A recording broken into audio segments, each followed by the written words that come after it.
अस्सलाम वालेकुम, welcome back. Last lecture में हम लोगों ने दोनों इसके मॉडल्स पढ़े हैं जो एंजाइम के मैकेनिज्म ऑफ एक्शन को एक्सप्लेन करें। अगर आपको दोनों मॉडल्स में से किसी में कुछ भी कन्फ्यूजन है तो प्लीज़ मुझसे पूछें। और इस लेक्चर में हम लोग स्टार्ट करेंगे वो तमाम फैक्टर्स जो एंजाइम की एक्शन के रेट के ऊपर यानी कि एंजाइम के एक्शन की टाइमिंग के ऊपर अफेक्ट करते हैं, एंजाइम के एक्शन को जो इंक्रीज़ करवा देते हैं, एंजाइम के एक्शन को जो डिक्रीज़ करवा देते हैं, एंजाइम के एक्शन को जो स्टार्ट और स्टॉप करवा देते हैं। ऐसे तमाम फैक्टर्स, ऐसी तमाम चीज़ें जो एंजाइम के एक्शन पर असरअंदाज होती हैं, इस लेक्चर में हम उनके बारे में पढ़ेंगे। और बहुत इजी है, बहुत मज़े का है, बस समझ में आना चाहिए। ठीक है, तो the activity of enzymes is affected by the following factors. किन किन फैक्टर्स पर डिपेंड करती हैं एंजाइम की एक्टिविटी। एक तो टेम्परेचर, शुरू से हम लोग इस चैप्टर में पढ़ रहे हैं टेम्परेचर के बारे में। टेम्परेचर बहुत ज़्यादा एंजाइम्स स्पेसिफिक होते हैं टेम्परेचर को लेकर। टेम्परेचर का एक बिल्कुल सेट टेम्परेचर होना ज़रूरी है। अगर टेम्परेचर आगे पीछे होता है तो एंजाइम्स की एक्टिविटी भी डिस्टर्ब हो जाती है, ये बात तो हमें पता है। बाकी इन डिटेल इसमें हमें क्या डिटेलिंग दी हुई है इसकी हम देखते हैं। Heat increases molecular motion. हम लोग केमिस्ट्री में भी आप लोगों ने पढ़ा होगा कि अगर कोई गैस है, ठीक है, अगर आप उसे हीट प्रोवाइड करो तो उसके मॉलिक्यूल्स एक्साइट होकर बहुत ज़्यादा तेज़ी से मूव करना स्टार्ट कर देते हैं, उसकी काइनेटिक एनर्जी को इंक्रीज़ कर देते हैं, उसकी मूवमेंट को, उसकी मोशन को, मॉलिक्यूल्स की मोशन को इंक्रीज़ कर देते हैं। बिल्कुल वैसे ही यहाँ पर as the temperature rises from zero, reacting molecules of substrate and enzyme will get more and more kinetic energy. जैसे जैसे आप टेम्परेचर को बढ़ाओगे, टेम्परेचर को राइजेस करोगे ज़ीरो से, जैसे जैसे आपका टेम्परेचर बढ़ता जाएगा वैसे वैसे रिएक्टिंग सबस्ट्रेट के जो रिएक्टिंग मॉलिक्यूल्स होंगे, सबस्ट्रेट के वो मॉलिक्यूल्स जिन्होंने एंजाइम के साथ रिएक्ट करना होगा, और एंजाइम दोनों की काइनेटिक एनर्जी यानी कि दोनों की मोशन, दोनों की मूवमेंट इंक्रीज हो जाएगी। जैसे जैसे टेम्परेचर बढ़ेगा इनकी मोशन, इनकी मूवमेंट, इनकी काइनेटिक एनर्जी, इनका रिएक्शन इंक्रीज हो जाएगा। This increases the chance of successful collision and so the rate of reaction increases. इसकी वजह से सक्सेसफुल कोलिजन हो सकता है, बहुत अच्छे तरीके से दोनों एंजाइम्स और सबस्ट्रेट आपस में कोलाइड होकर बाइंड हो सकते हैं, और रिएक्शन का रेट, रिएक्शन की स्पीड, रिएक्शन का टाइम इंक्रीज़ हो सकता है कि कम से कम टाइम में ज़्यादा से ज़्यादा रिएक्शन परफॉर्म हो सके। रेट ऑफ रिएक्शन के इंक्रीज़ होने का मतलब ये है। अगर टाइम बढ़ जाएगा तो फिर तो देर लगेगी ना। रेट ऑफ रिएक्शन इंक्रीज़ होने का मतलब है कि कम से कम टाइम में ज़्यादा से ज़्यादा और जल्दी से जल्दी रिएक्शन हो सके। फॉर एवरी 10 डिग्री सेंटीग्रेड, ये एक क्वान्टिटी है जो MCQs में पूछते हैं, ये बहुत ज़्यादा इंपॉर्टेंट है तो आपको पता होनी चाहिए। For every 10 degree centigrade rise in temperature, जब आप हमेशा 10 डिग्री सेंटीग्रेड टेम्परेचर बढ़ाओगे, फॉर एग्जाम्पल आपने 10 से आपने 20 कर दिया, 0 से 10 किया, 10 से 20 किया, 20 से 30 किया, या फॉर एग्जाम्पल आपने 22 से 33 कर दिया, 32 कर दिया, या आपने 45 से 55 कर दिया।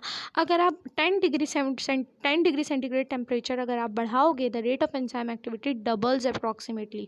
तो पहले एंजाइम जितना भी फंक्शन परफॉर्म कर रहा था, अब उसकी स्पीड बिल्कुल एग्जैक्टली डबल हो जाएगी। तो एंजाइम की एक्टिविटी की स्पीड डबल कब होती है? जब टेम्परेचर 10 डिग्री सेंटीग्रेड बढ़ जाए।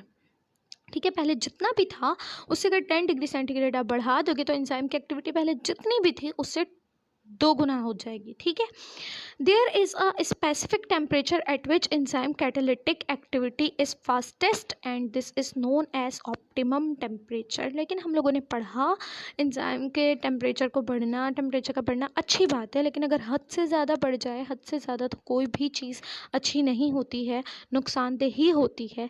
अगर हमारी बॉडी में हर एक चीज़ की लिमिट सेट है, तो अगर सेट लिमिट से बाहर वो चला जाए तो फिर नुकसानदेह होगा। और सेट लिमिट के अंदर अंदर रहते हुए वो टेम्परेचर जो एंजाइम की एक्टिविटी के लिए स्पेसिफिक है, कि जितना टेम्परेचर एंजाइम की कैटालिटिक एक्टिविटी के लिए होना चाहिए, जितना टेम्परेचर एंजाइम की कैटालिटिक एक्टिविटी को फास्ट करेगा, वो सूटेबल टेम्परेचर क्या कहलाता है? ऑप्टिमम टेम्परेचर कहलाता है। कि हाँ जी, ये टेम्परेचर ऑप्टिमम है, इतने टेम्परेचर के ऊपर एंजाइम की एक्टिविटी फास्ट हो जाएगी, इतने टेम्परेचर को बढ़ाने से एंजाइम की एक्टिविटी डबल हो जाएगी।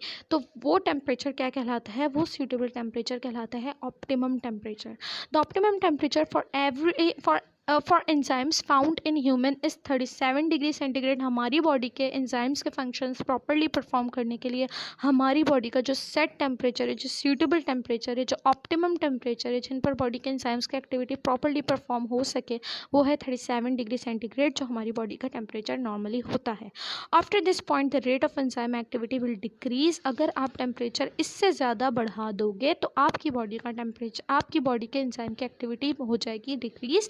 और अगर आप टेम्परेचर इतना बढ़ा दोगे कि 37 से 45 डिग्री या 50 डिग्री सेंटीग्रेड तक के पहुंचा दोगे, तब तो सिर्फ एक्टिविटी ही डिक्रीज़ नहीं होगी, बल्कि क्या होगा, एक्टिविटी के डिक्रीज़ होने के साथ साथ the enzyme activity will be stopped. Enzyme की एक्टिविटी हो जाएगी बिल्कुल स्टॉप। तो आपकी बॉडी का टेम्परेचर जो है वो 37 पर बिल्कुल ऑप्टिमम टेम्परेचर है, फिक्स टेम्परेचर है। ये टेम्परेचर बहुत ज़्यादा अच्छा है, इस पर एंजाइम्स प्रॉपर्ली फंक्शन परफॉर्म करेंगे। बट अगर इससे आप बढ़ा दोगे तो आपके एंजाइम की एक्टिविटी डिक्रीज़ होती जाएगी, होती जाएगी, होती जाएगी। और अगर टेम्परेचर पहुँच गया आपका 45 to 50 तक के, तो आपकी बॉडी की एंजाइमेटिक एक्टिविटी हो जाएगी स्टॉप।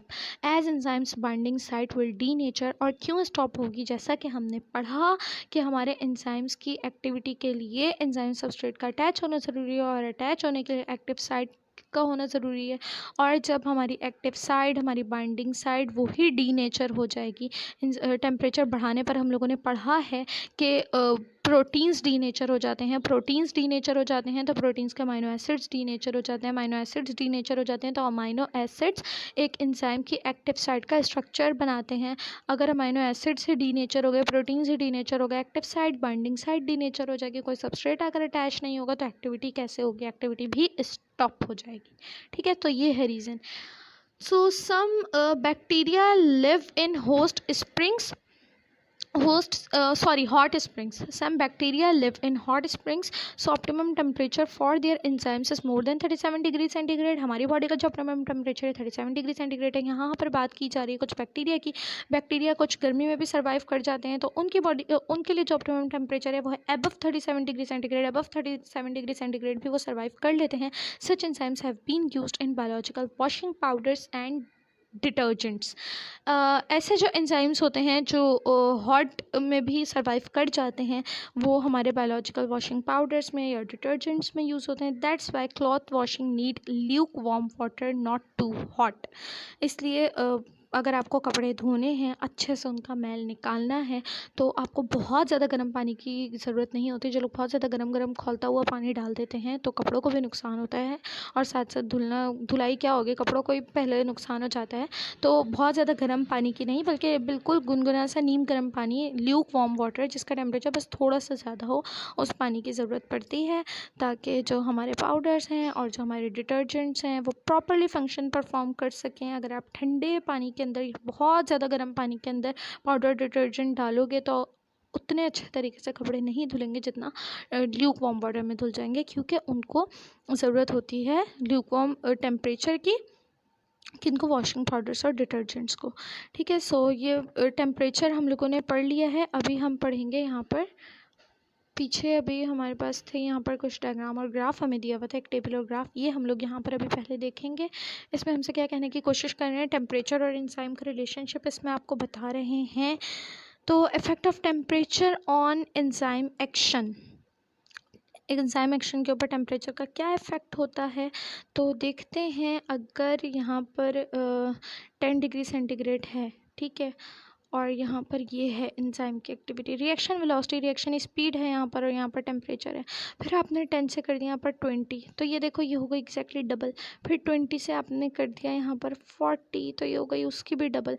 इस तरीके से जैसे जैसे आप टेम्परेचर बढ़ाते जा रहे हो, वैसे वैसे रिएक्शन की स्पीड बढ़ती जा रही है। बट फिर यहाँ पर आगे एक ऑप्टिमम लेवल, यहाँ तक कि आपके एंजाइम की स्पीड बढ़ती रही, फिर आगे आपके पास एक ऑप्टिमम लेवल, ऑप्टिमम लेवल जो एक सेट टेम्परेचर है, जो बिल्कुल परफेक्ट है, ज़्यादा से ज़्यादा एक्टिविटीज़ के ऊपर परफॉर्म हो सकती है। आप देख सकते हो यहाँ पर आप लोग के नीचे किसी भी टेम्परेचर के ऊपर, हाँ, स्पीड बढ़ रही है एंजाइम की एक्टिविटी की, लेकिन यहाँ पर मैक्सिमम है। ऑप्टिमम लेवल वो है कि इतनी ज़्यादा स्पीड और कहीं पर भी नहीं है, ठीक है, बिल्कुल मैक्सिमम लेवल है।